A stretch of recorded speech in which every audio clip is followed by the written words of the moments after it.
Hello and welcome to the Newsagent podcast. My name is Victoria Brash and I'm a Senior Content Executive for Goodlord. This is a recording of our webinar, What Do Letting Agents Need to Know About the General Election Results? In this podcast, we'll hear from Oli Sherlock, Sean Hooker and Ryan Heaven to find out what the Labour government are promising for the private rental sector and how this will affect letting agents. And now, onto the podcast.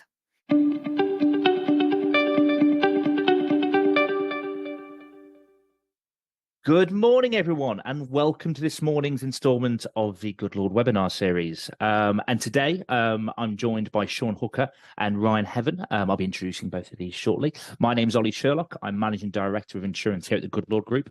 And we're going to be talking today about what letting agents need to know following the general election results. So I do have Sean and Ryan joining. I think they're here. Good morning, Sean and Ryan. How are you both? Yeah, good morning, Oli. How are you? I'm not too bad, thank you. We're now talking about something where we do have some level of certainty, Sean. I mean, we've spoken for months and months and months in the run-up to election, of which was, by the time we got there, looking more certain, I suppose is fair to say. But we do actually have something to talk about where we've got some detail. And I'm looking forward today to take everybody through it. And Sean, for those joining, and we've got hundreds of people and letting agents professionals signed up to this. So thank you so much for taking the time out to join us this morning. And indeed, probably, hopefully, listening to the follow-on sort of podcasts and recordings. For those who don't know who you are, Sean, just give us a brief insight as to what you do day to day. Yeah, thank you, Oli. Well, my name is Sean Hooker and I'm Head of Redress of the Property Redress Scheme. So we're one of the two government-approved redress schemes. That's an escalated complaint handling service for the property industry. So we basically deal with complaints where a letting agent, an estate agent or a property manager of long hold lease can't resolve a complaint with their customers. So we take it on and we resolve them for them. So I've been doing that for 10 years now, would you believe? I woke up and suddenly thought, oh my God, I've been doing it for 10 years.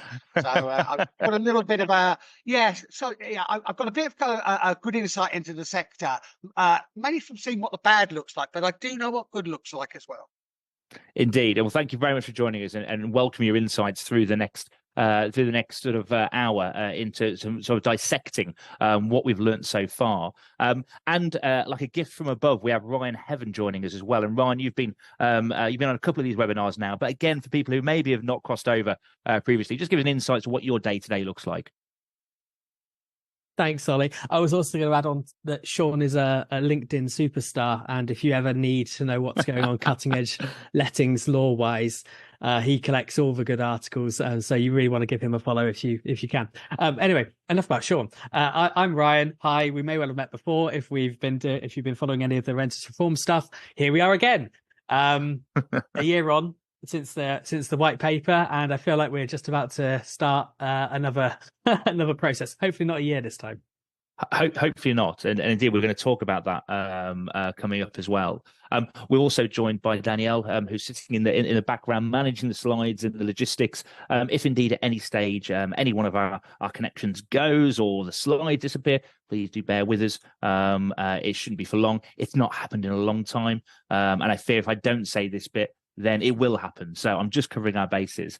But without further ado, let's move on. And before we sort of get into what we're talking about, for anybody joining that isn't aware of what Goodlord does, we are the market-leading pre-tenancy platform business in the UK. We look after thousands of letting agents across the country and support them to ensure they've got a compliant pre-tenancy process. Along with that, we're supplying services like rent protection insurance, payments, everything from referencing through to contract generation, all part of the same platform and everything under one roof. If you want to know more about Goodlord, you can visit our website at www.goodlord.co. You can book a demonstration and our amazing teams will take you through exactly how that platform and those services can complement your business and hopefully make you more efficient and allow you to focus on all the good things that you want to focus on, like growing your business, which frankly at the moment is a hard ask. So automation, I would argue, is absolutely necessary to be able to focus on those things. That's it from a Goodlord perspective. Like with nearly all of our sessions, we're not here to pitch Goodlord to you. We're not here to talk about Goodlord. We can do that another time. As and when you want to do that, you're here to understand exactly the implications of the general election following last week's process. So let's look at what we're going to go through today. We're going to look at what the Labour Party's key policies are, and there's been a lot said in the last few days. It's fair to say, Sean and Ryan, they've got on with it. There's been quite a few announcements that have come out in early days.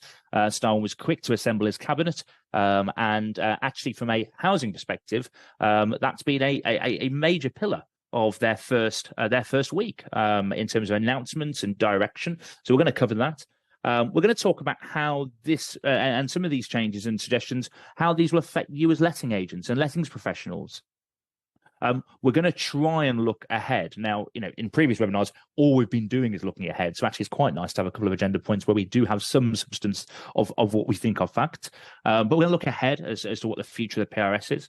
And we're going to also try and dissect, what Labour hasn't addressed so far. And it's not just the fact that they've been in power for a couple of days. It would be unfair just to assess that period. We're looking at the overall piece, the overall sort of process in which they have been part of as a party in opposition.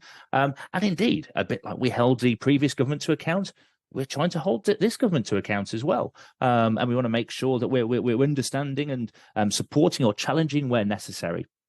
We've got time for a Q&A at the end, but if you've joined this webinar before, you will know that Q&A is on from now. So if you have any questions, any thoughts, any points you'd like to make, please do make them in the Q&A, and I'll be bringing them up through the webinar and trying to sort of direct any pertinent questions to our fantastic guests. Okay, let's have a look at what Labour is saying. So I'm going to start with you, Ryan, if I may. Talk us through what the general policies that Labour are promising.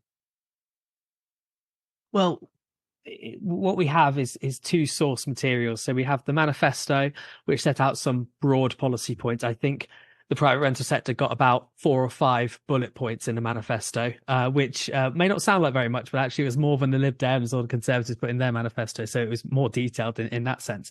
But what they're promising in the manifesto is essentially just the Renters Reform Bill version 2.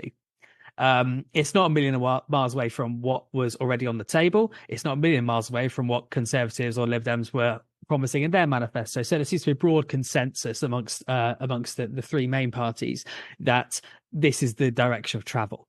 And those will be things like Section 21 bans, anti-discrimination introduction. So again, that was part of the renters reform as well. A raising of standards generally. So that in renters reform, that was the decent home standard. Labour have said they want to introduce Awaab's law as well as part of that, and we'll be touching on those two things a little bit later on. And then you also have these. This is something I'm going to class as PRS adjacent, and it's something we're going to come back to later because we are going to talk about rent controls at some point in this webinar. Greater devolution. So already you've got the devolution to Wales, Scotland, Northern Ireland. They can set their own housing agendas. And part of Labour's manifesto, which wasn't in the housing section, but was it there generally, is you might expect greater control from regional mayors to set certain levels of policy. And that may well include housing. And that may well include, for example, things like regional rent controls. Like I say, I think I'm planting the seed. We can come back to that a little bit later. You could argue Ryan's doing a form of clickbait there because we know that rent controls gets everybody's juices flowing, and indeed we will talk about it. But there's been some stances made on rent controls by the government, so we're going to talk about those and try and dissect them further. But in general, Sean, does this feel like a sea change to you? We've gone through 14 years, but looking at the last sort of 5 of a manifesto that promised a renters reform bill, that promised multiple things. Actually, that it's easy to forget were dropped. Things like the EPC changes, for example. Do you see this as a major sea change, or more of the same from a policy perspective? I think 2 things. Number one, I remember back in '97 when we had the last Labour government came in, and of course the thing for that was things can only get better. Kind of a little bit about hope and moving on. We seems to be a little bit more cautious this time around.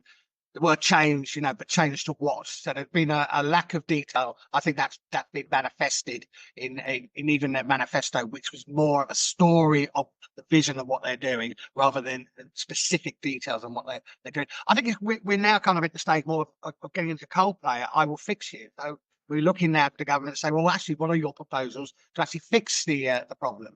And this is where I think they're going to come under a lot of scrutiny. But look, let's be very positive, because the where we are now is at a sea change of in the market, that we need to actually get over the line what everyone's been promising and get that certainty back into the market. And I think that the arguments for what is going to be in the Renters Reform Bill, apart from small details, I think there's a kind of a resignation or a consensus that it needs to go forward, and it needs to go forward very, very quickly. And that's really an easy win, actually, for Labour, if they actually can deliver that over the line in a format where they're consulting with the industry and making sure that we've got a level playing field and a certainty for the next 2 or 3 years, so the market can actually get on and do what it does best, which is provide housing. And it seems to me anyway that the Labour sort of policy and sentiment going into the election, and if you read the manifesto, if you look at how they've costed things and how they've tried to ensure, in their words, that things are fully costed and they can deliver, is one about not making any sort of over promises here, and actually basing it on deliverance. So one could read into that and say, actually, there's more likelihood that these things will get done because they're being held against that standard they've set themselves. And actually, I think it's fair to say in hindsight that actually that wasn't really where the Conservatives were on reform. It felt like a thing that was at the end of the list, and they realised actually, our time's running out. We said we're going to do this. Let's try and get it through. And of course, there was a lot of infighting. The party itself didn't help matters at all. If anything, probably one of the main reasons why the reform bill didn't get through is due to infighting, if what we heard was to be believed. So it feels like there's a sentiment of getting stuff done. Now, that doesn't then make the point whether we like the stuff they're going to get done and whether it makes sense to get the stuff done, but they're going to get stuff done, I think. And that doesn't just revolve around the PRS and renters reform. There's actually a bigger point here, isn't there, Ryan, around housing? Because in the last couple of days since being in power, they've reintroduced the new homes target of 300,000 homes. And I sort of looked at this, Ryan, with a bit of joy. I think we actually had, both of you have been on webinars in years gone by where I've kind of almost poked fun at the idea of making these targets aspirational. I think I made the point, it's a bit like me going to my CEO and saying, what's our budget next year? Can we just make it aspirational? Let's not make it a target. Let's make it aspirational, because they're two very different things. But they are reintroducing the 300,000 homes. But this does feel to me, Ryan, like a regurgitation of the same number again. It's exactly the same number. It doesn't feel like there's huge thinking gone into why 300,000, because if you look at the demographic and needs of the country, actually you could argue more housing has been needed than was needed in the last 14 years. That 300,000 number, I think I'm right in saying, was pretty consistent until they dropped it through the entire tenure of the Conservative government. So what are your thoughts on this newly established target? I don't want to be too party political about it, but I've been really pleasantly, I don't want to say surprised, but I'm pleased with everything that's been coming out of the government for the last few days. It just seems as though they're really intent on delivering on promises. And that might well be the key distinction here, is that past governments may well have said, oh, we'll build X number of houses, and they're not really taking any steps to do it.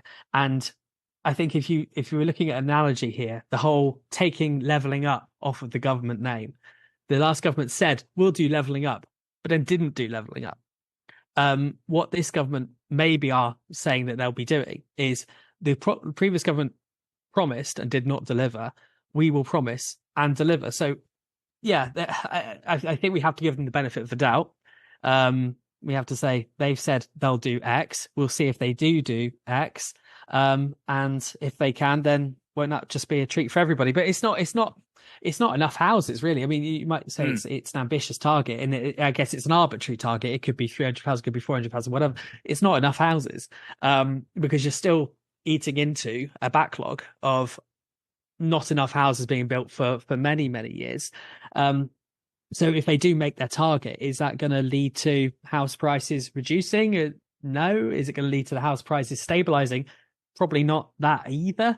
So they just need to get to work and do what they say they're going to do, and then we can judge them on that. I think that's an interesting point you make around house prices, because there is I don't know if our viewers this morning have caught up on or even follow news agents, but Victoria Spratt, who's a housing correspondent for I think the iPaper, was on news agents. Quite an interesting conversation, and the argument, of course, in normal economics is the more supply you flood a market with, to meet demand, actually prices of that thing and that product go down. And she's saying, well, actually, no.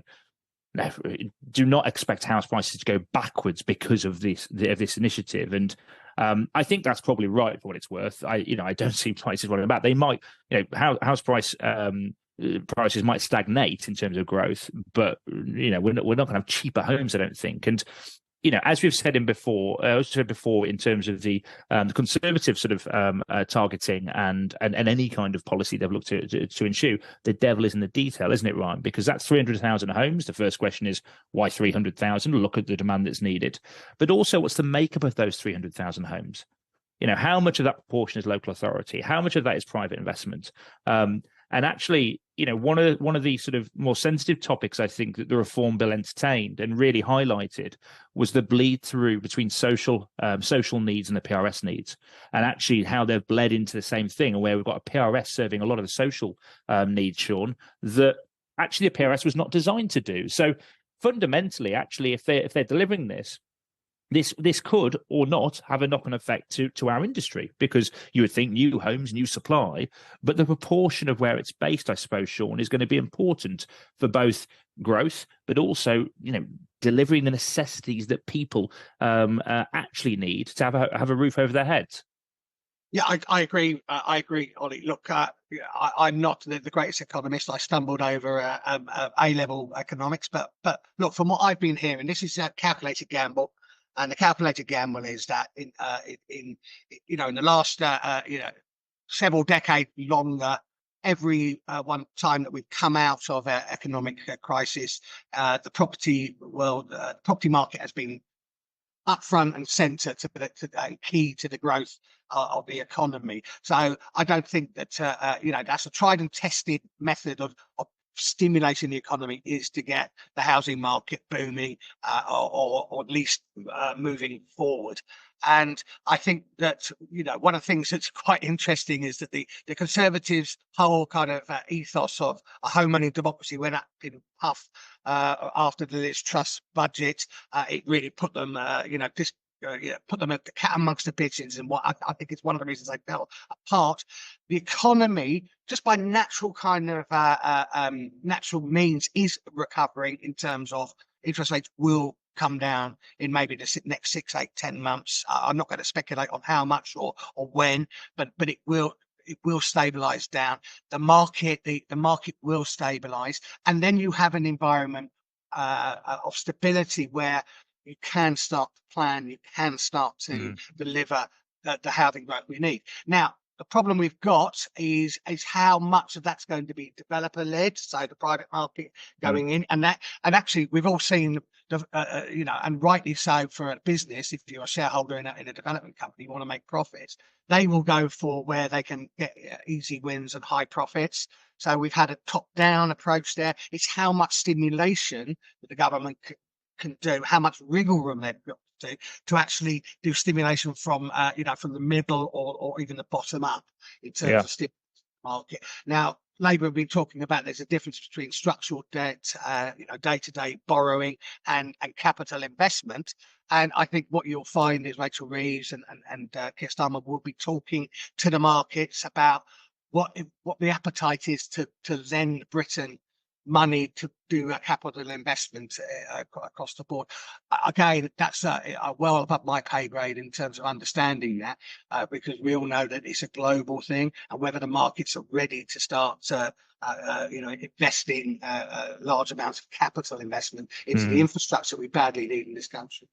And those kind of initiatives that support increased homes. I mean, the most obvious one to me is the Help to Buy scheme, Ryan, that was would have put in place and then indeed paused. But it sounds like there's going to be some form of this reintroduced, and that to me is an interesting one, because on the face of it, you could say the Help to Buy scheme, was a really good thing.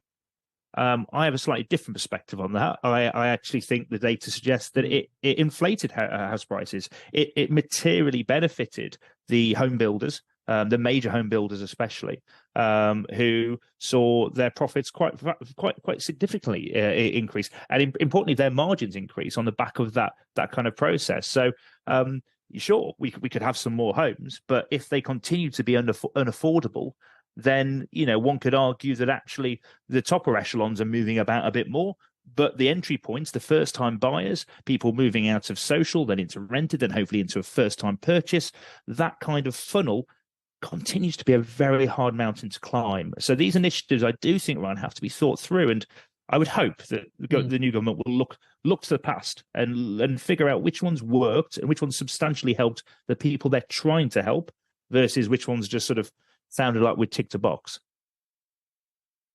I hope you don't mind. I'm about to go out on an analogy here.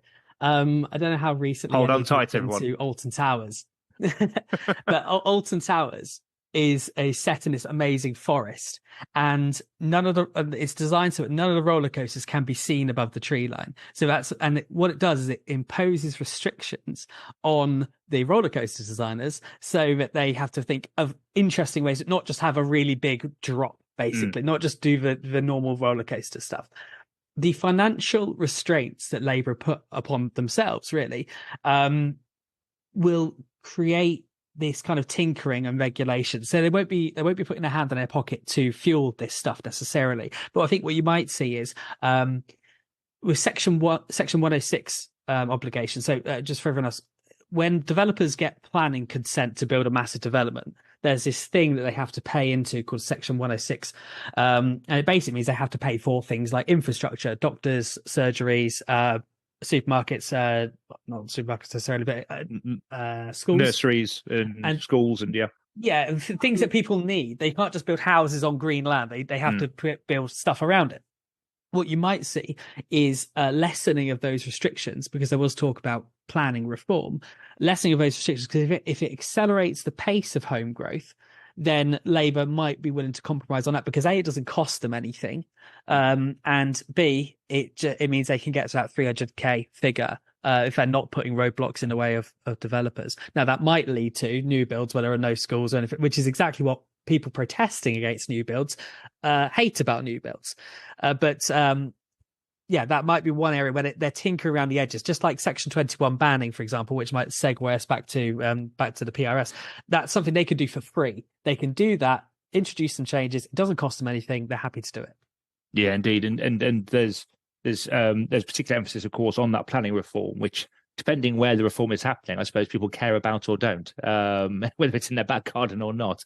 And it'll be interesting to see how they navigate those kind of more contentious conversations, especially on a local level, of which they've had a huge growth, of course, here from an MP perspective. And you're right to try and segue us back in, because house building is an important part of the PRS, of course. It's where hopefully we get a new lot of supply. And it allows as well existing landlords, hopefully with a strong economic wind, to think that they have confidence in the market to reinvest, and then also double down on that investment and try and give growth, which, I think from a PRS perspective, we all are aligned that that we need from a letting agent perspective and a tenant perspective. But the next 100 days are important, and they are for any new government, of course. They've made certain promises, Ryan, that they want to sort of introduce. And Danielle, I'm going to ask that we move on to the next slide as we talk about this point, because these 2 points are the same. The question on this one is, when will Section 21 be abolished? Ryan, first 100 days, right? That's what we've been told. That's what was said prior to the election. We should expect that next day 100 one days. Was the it was, wasn't it? One interview was day one. I don't think anyone actually thought that was going to happen, but what it was a statement of intent. This is a high priority bit of legislation to get through, and they don't need to reinvent the wheel when it comes to this, because Labour agreed to most of what was in renters reform the last time. They don't have to start again. That means we have a skeleton in place for what renters reform might look like. And I don't think the final product is going to deviate too much from what we've already got. Things like decent home standards, the property portal, that pets clauses, anti-discrimination laws, that could probably go through more or less unchanged. So we could see an accelerated route to getting it through. I wouldn't necessarily put money on it being passed in the first 100 days, but I would absolutely put money on us seeing a first draft of the bill coming through in that time. And I wouldn't be surprised if it was passed by, say, spring next year. I think it's fair to say that betting on these things, Ryan, has proven to be problematic for some during the more recent times. So maybe don't put actual money on these things. Yeah. But yeah, I mean, they've committed, like you say. I'd forgotten actually that it was a day one statement. This is going to go day one. But what's interesting is that the sort of commentary around this, I think, has been pretty stern. We're going to get rid of it, and I think, listen, if there's anybody joining us this morning or listening to this afterwards that is of any hope that Section 21 remains, I think that's very, very, very, very unlikely. There's cross-party consensus that the Section 21 needs to go. Whether you think that's right or wrong, I think that's where we're at with it. What's interesting, though, is up to the run-up, Sean, to the election.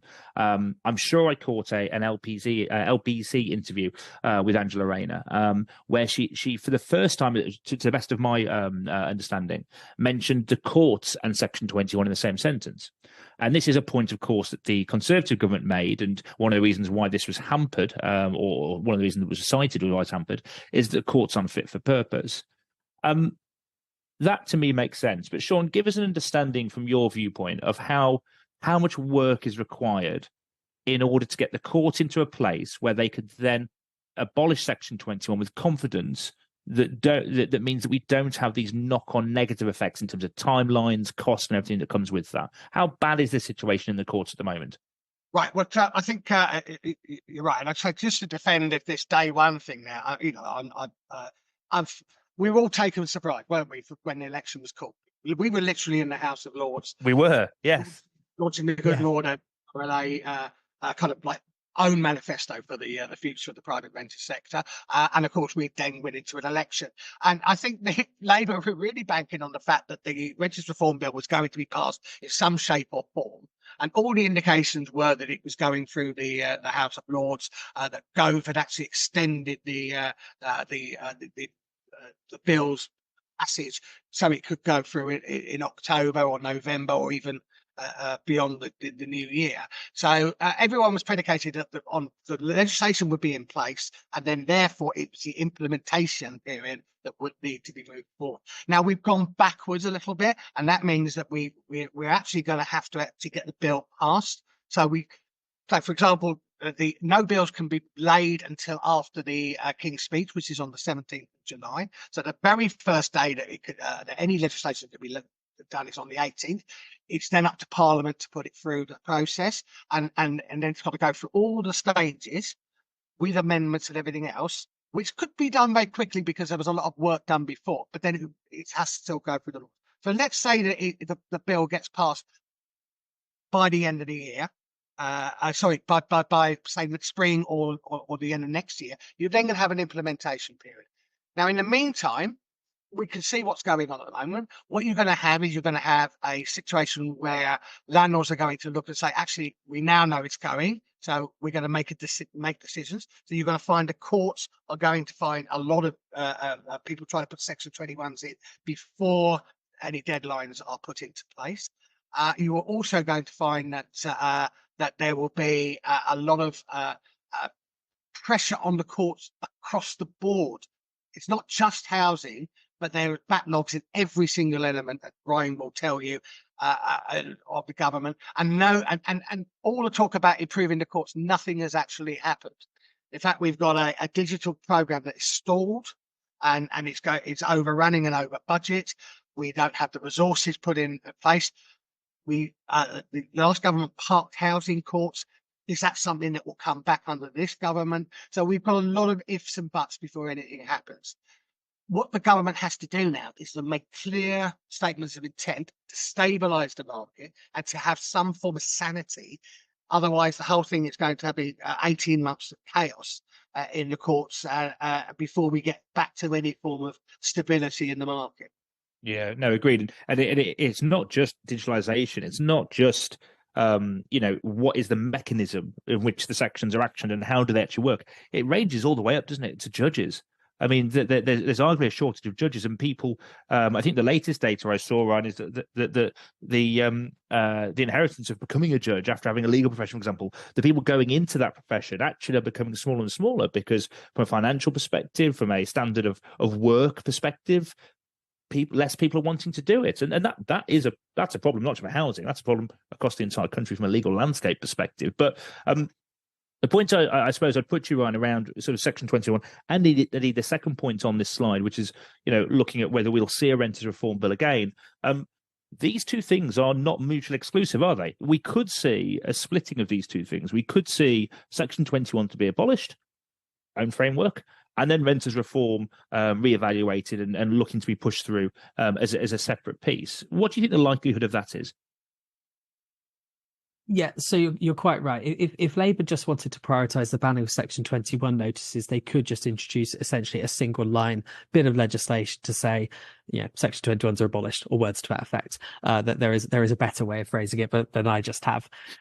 I don't necessarily think they'll do that, and the reason I don't think they'll do that is because we do have renters reform. Like they've got something they could just pick up and run with, and they can do the entire thing in one package. So even though they could get Section 21 notices banned quicker, Angela Rayner's comments about looking at the court, like you said, that was the first time she'd mentioned any kind of that even factoring into their mindset.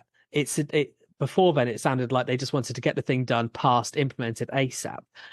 It suggests that they're not really a million miles away from where Michael Gove was in terms of taking all these things into account and maybe and not trying to frighten the PRS, essentially. Because until such a time as there is something to take over the PRS in terms of housing people who do not own their own homes, they need private landlords to stay calm and remain where they are and not sell up en masse. That's where we need to be looking at some of the new grounds that are going to be introduced as part of renters reform. So we had new grounds for Section 8. You had sale of the property ground. You had a revamped ground 1, which was when you or your family members wanted to move in. And you had other new grounds such as student grounds for possession. And you had, what was the other one?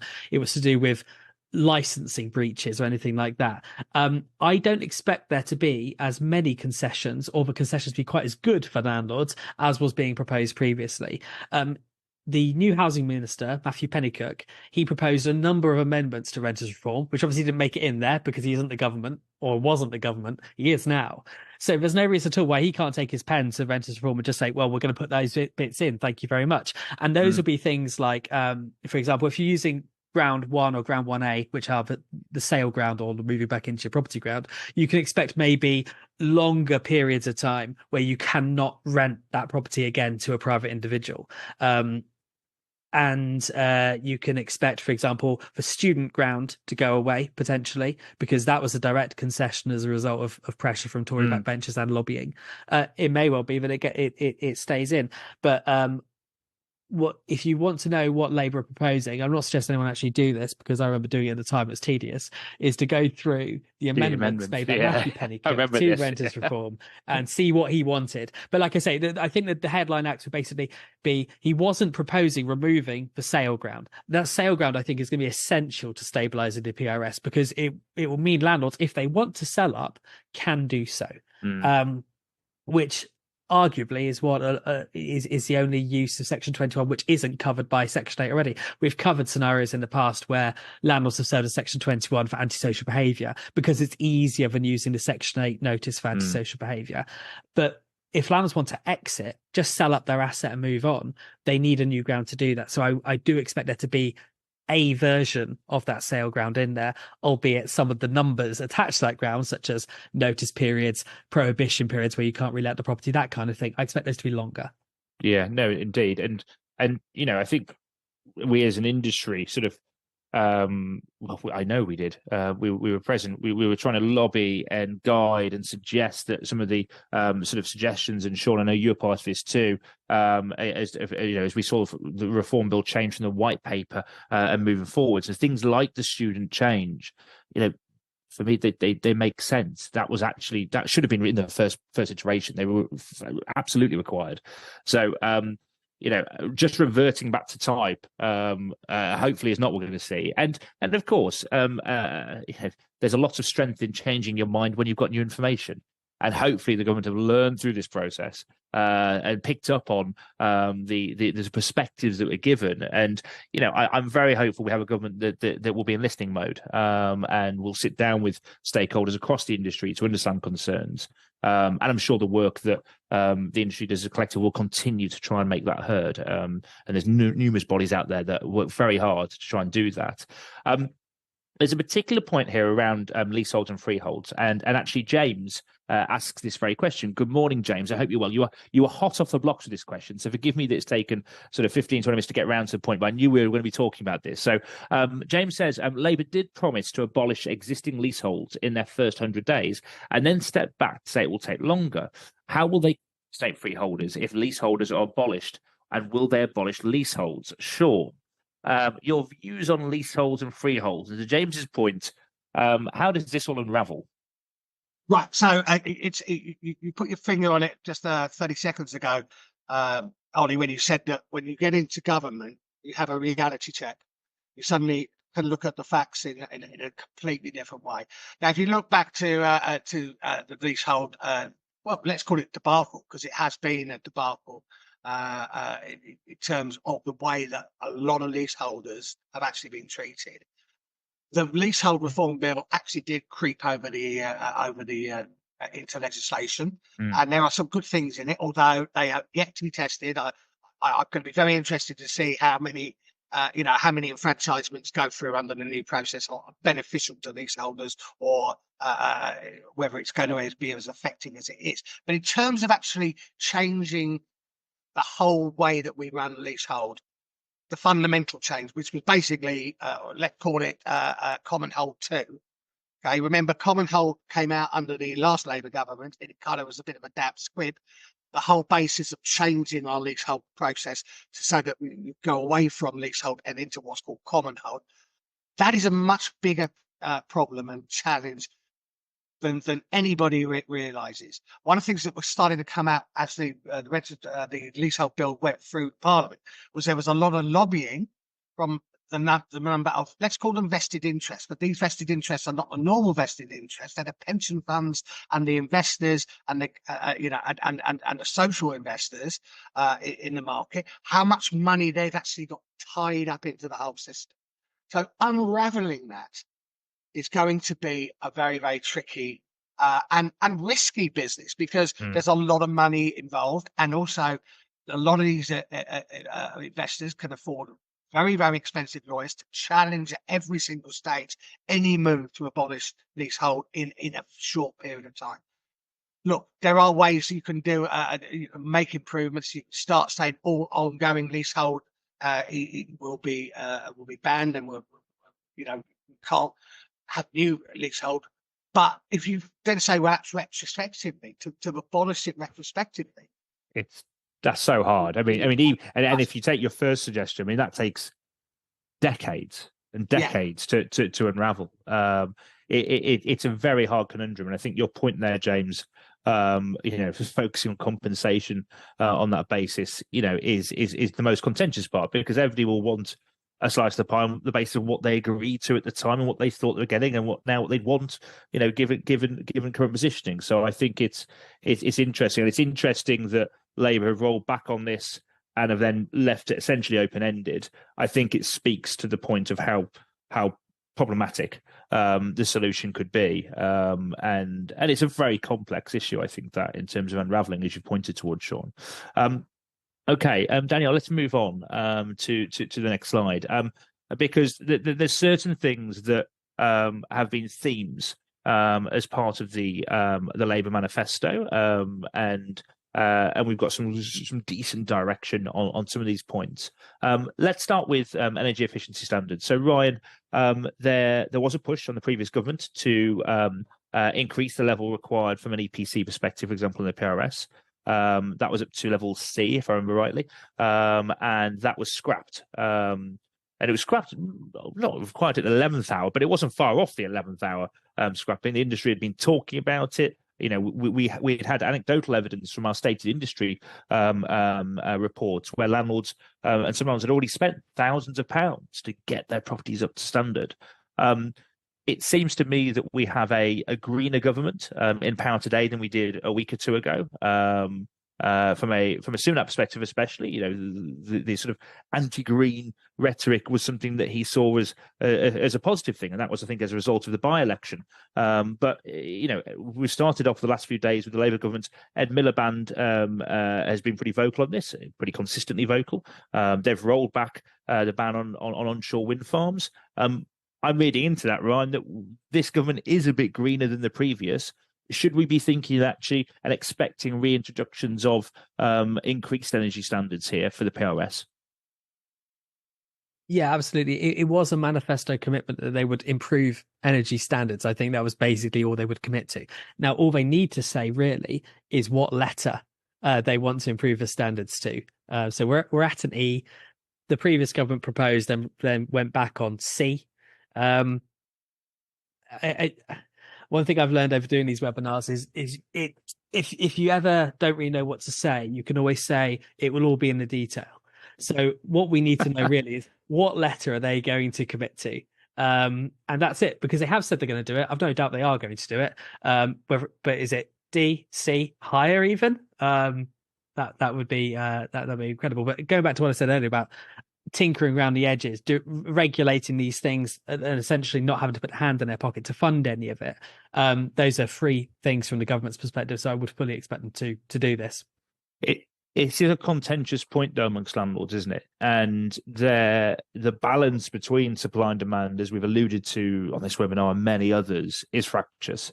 And for me, it will require the government to handle this with good foresight, good positioning, clarity, and understanding and guiding landlords on what the benefits are in doing this.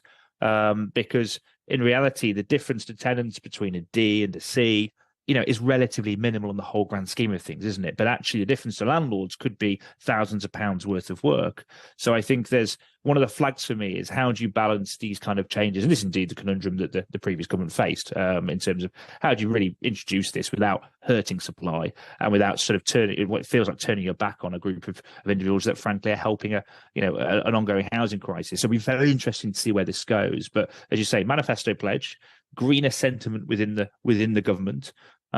It's fair to expect change from this perspective. How quickly, I suppose, to your point on what the detail is, that remains to be seen. We now all know, by the way, for everybody joining us, that if Ryan ever says the devil's in the detail or it's all about the detail, we know that he's floundering somewhat. I'm killing time. He's played his hand far too early. Sean, from a decent home standard and Alwyn's law standard, these are two things that have been prevalent in conversations before. There's some commitments and have been vocal commitments from Labour previously, and actually it's fair to argue, isn't it, Sean, that the decent home standard was one of the shining parts of the reform bill, in hiring standards for everybody, getting more value back to landlords and their properties, making sure there's minimum standards that tenants would be able to accept when they're moving into a property. Do you think this forms part of the renters reform bill, these two elements, or do you think they're both separate or together? What's your foresight on these two elements? Right. Well, look, maybe I just want to revisit on the energy standards. I'm going to go out on a limb and say that they will do very quickly. They will announce. I think even as soon as next week, they will announce that they will be reintroducing the energy standard requirement upgrade by, I think, probably 2030. I think that's what I'm hearing on the grapevine. Okay.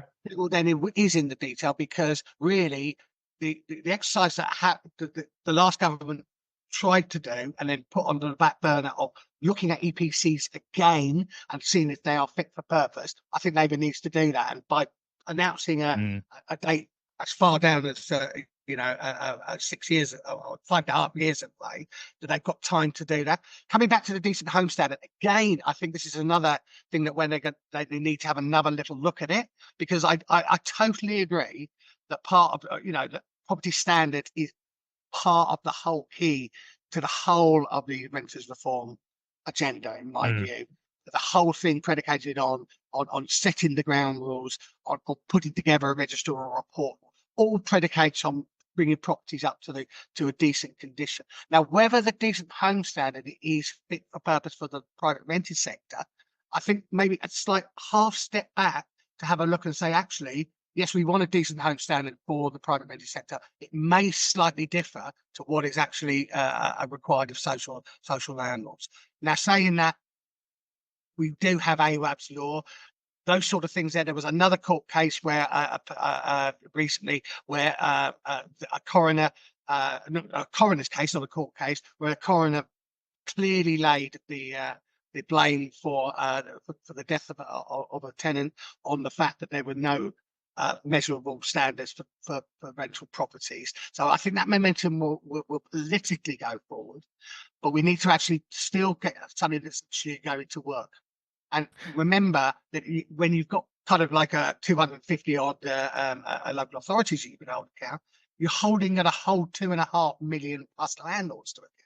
That is a much more difficult challenge than regulating local authorities. So we have to put that into perspective. Now, I'd like to go down property condition reports, which there's been a lot of work done under the sales. That it's not a million miles to actually apply that to the local to the private rented. Another look at health and safety standard measures. So a revamping of the HHSE, I can never pronounce what that is, and making that what is genuinely a category 1 hazard more clear and easier to enforce and implement. And a lot of kind of guidance and help for landlords to help them know which direction that they need to go. Now, yes. I'm not going to, again, on the economic point, some of that's going to require money. And I'd like to see, personally, I'd like to see a commitment by the Labour government finding some way of assisting landlords and all homeowners to, say, insulate their property, identify where you can get some money to do that, and target it, really target it.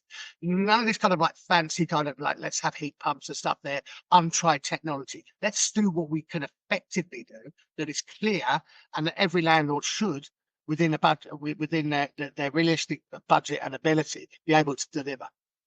Yeah, and the underlying theme here for me on AWAB's law especially is, nobody's home should kill them.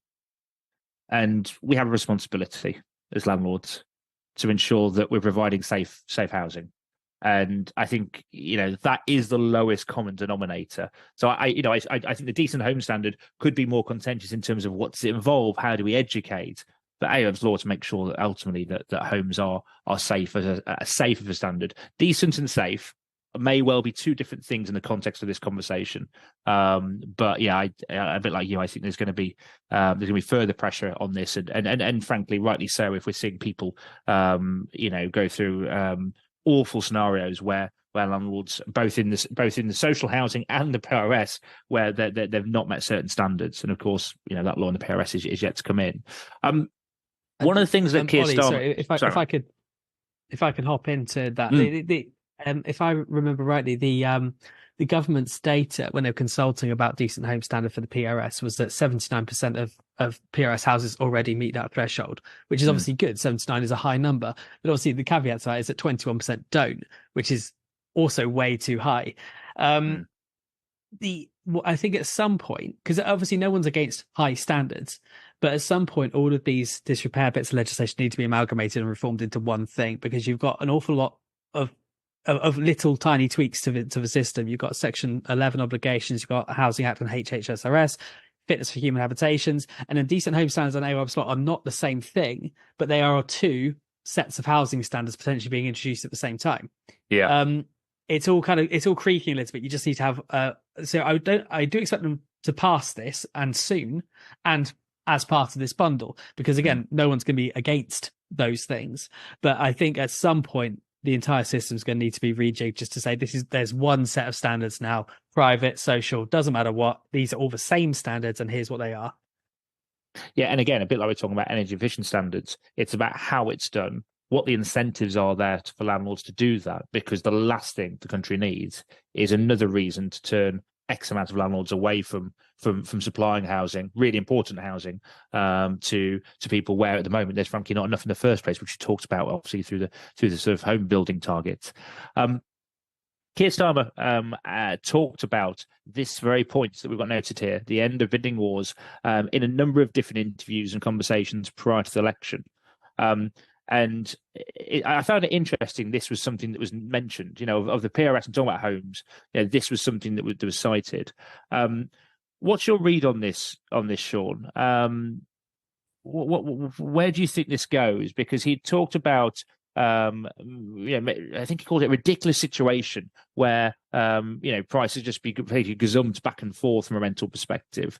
I've got to say, we're seeing less of this. Our data in the latest state industry report didn't support a growth in this. The previous year it did. What's your view on this? Well, I think your stats are probably showing that the market's at saturation or tolerant, at the height of its tolerance for rent increases at the moment. I think they're leveling out, not because supply and demand, but leveling out because literally the demand is no longer demand, it's need, and people that need the property can't afford to pay the demand. So that's slowing down, because I think literally people can't afford to pay the extra money that they may need to outbid somebody. Look, it's a good headline. I think it's something that should be discouraged. But how are you going to police this?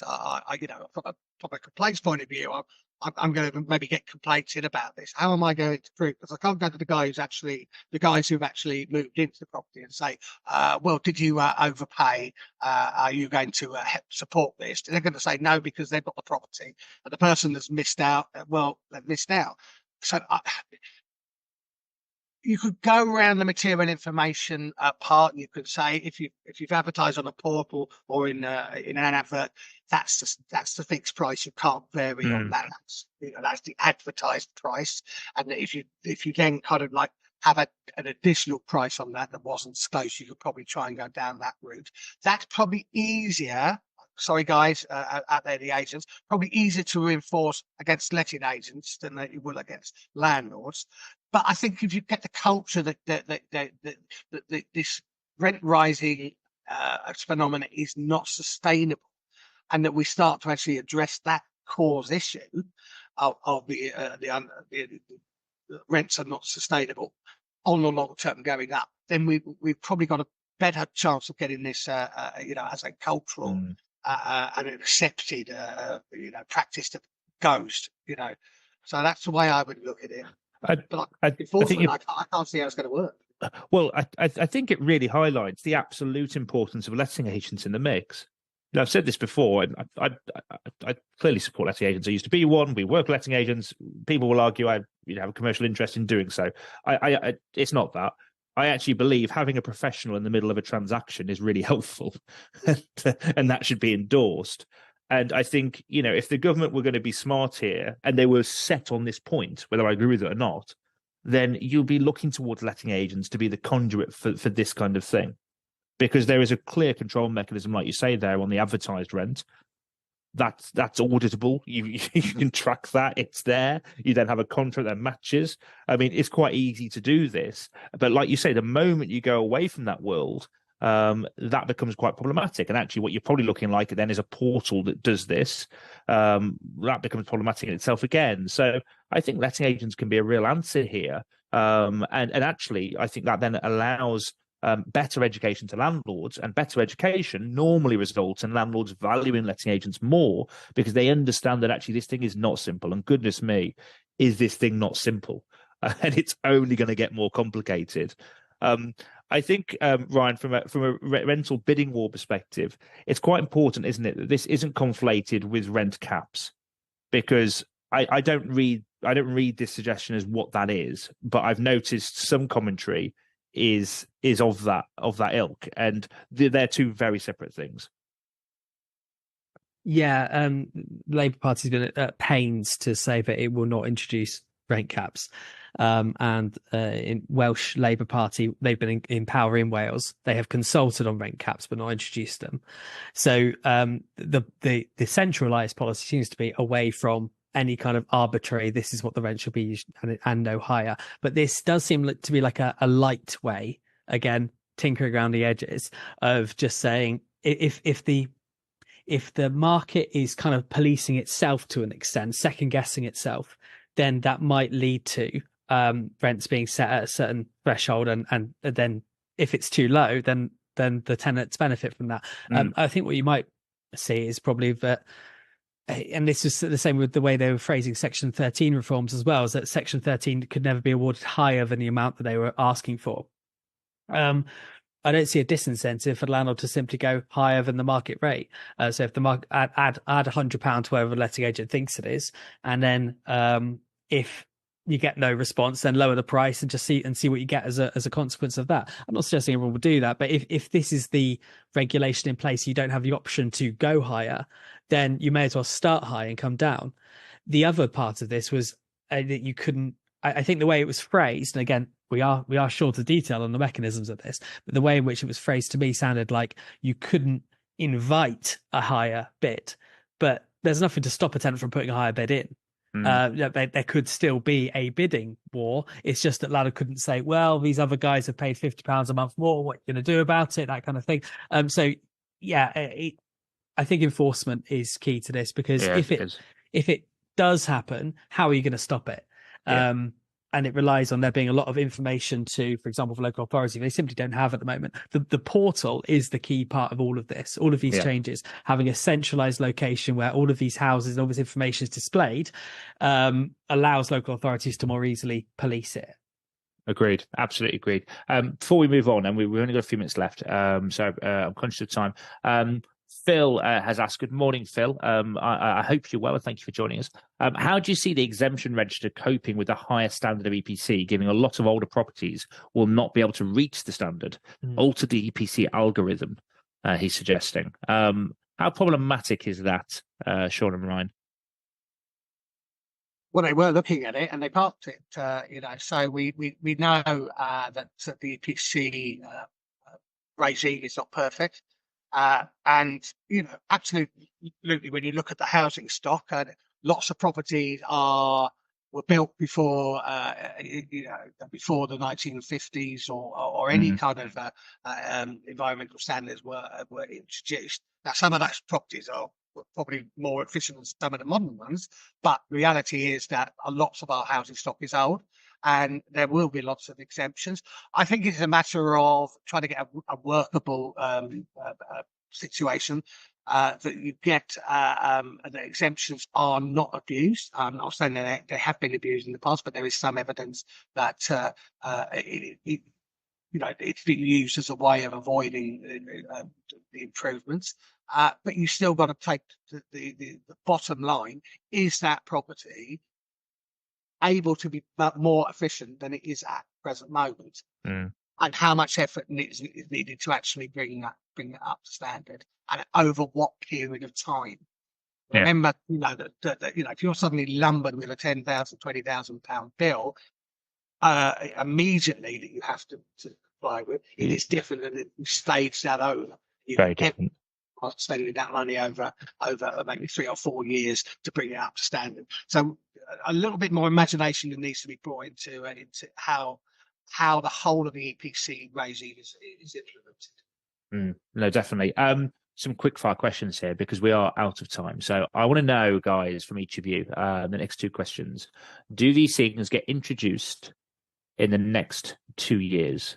And I'm definitely going to hold you to account because this is recorded, of course, this session, as you both know. Do you think we see rent controls in the next 2 years? Ryan, yes or no? I think that local government will be given, mayors will be given the power to do it.